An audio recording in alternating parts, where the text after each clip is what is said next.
I've been thinking there is a lot of stories about cats, and as you may or may not know, I love pussycats. They had a checkered career. But anyway, this is an old story, King of Cats. Let's go back years and years ago when the Viking longships were still being made. The mead halls rang with songs and sagas of the past. And there was a farmer, stroke gravedigger. He wasn't that wealthy as a farmer, and he made his money up by digging graves. So it was, off he set, and it was a hot day.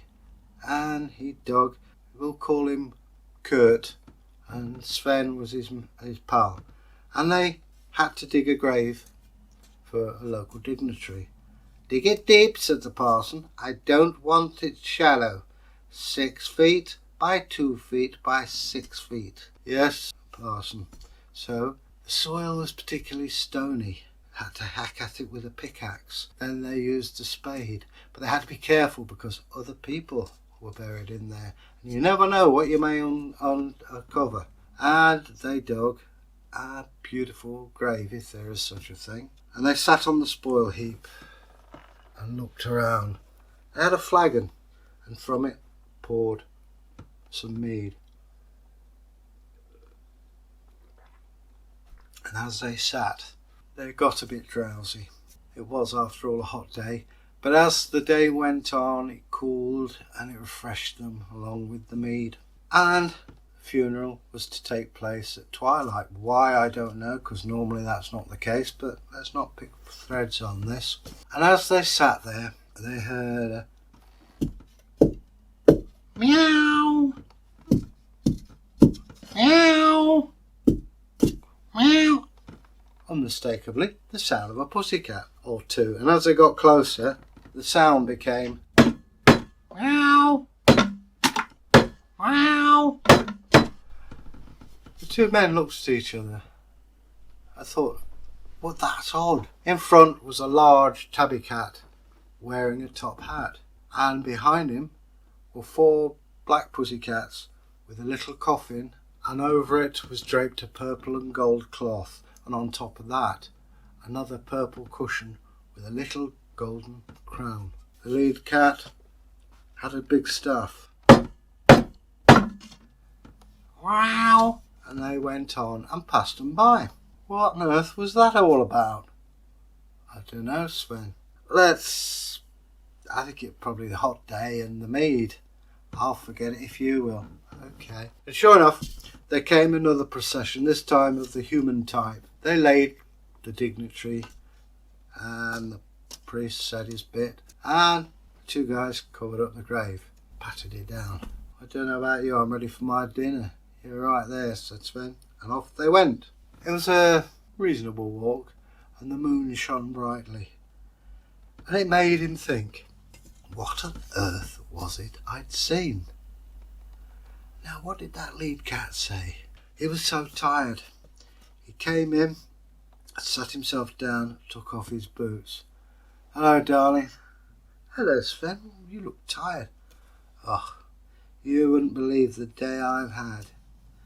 Is there anything to eat tonight?" "Of course there is, darling. You know that. I've got some stew on the hearth." "Oh, I'll be right glad for that," he said. "Any mead about, or ale?" "There's some ale over there." And he drank his ale.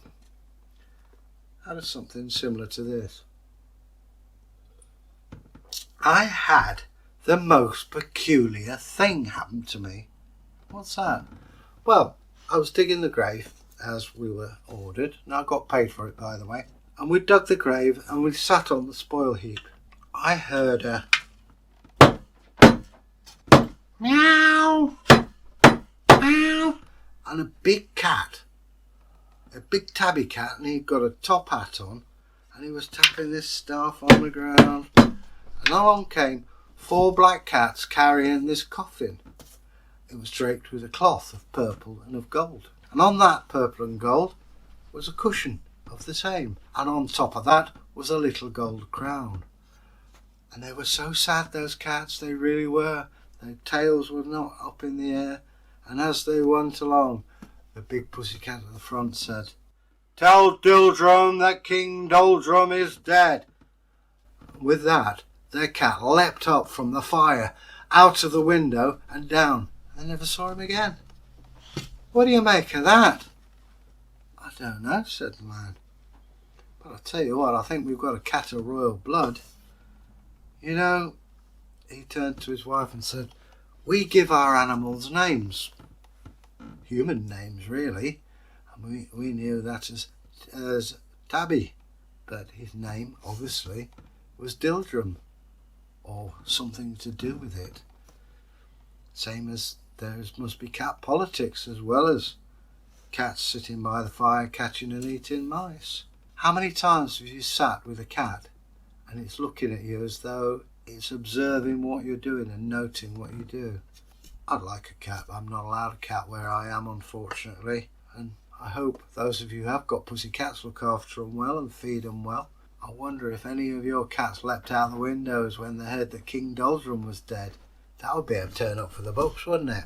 I've enjoyed telling it. If you would like to subscribe, press the bar and bell at the top. Leave us your comments. We're always pleased to hear your comments. Let us know what you like and what you don't like.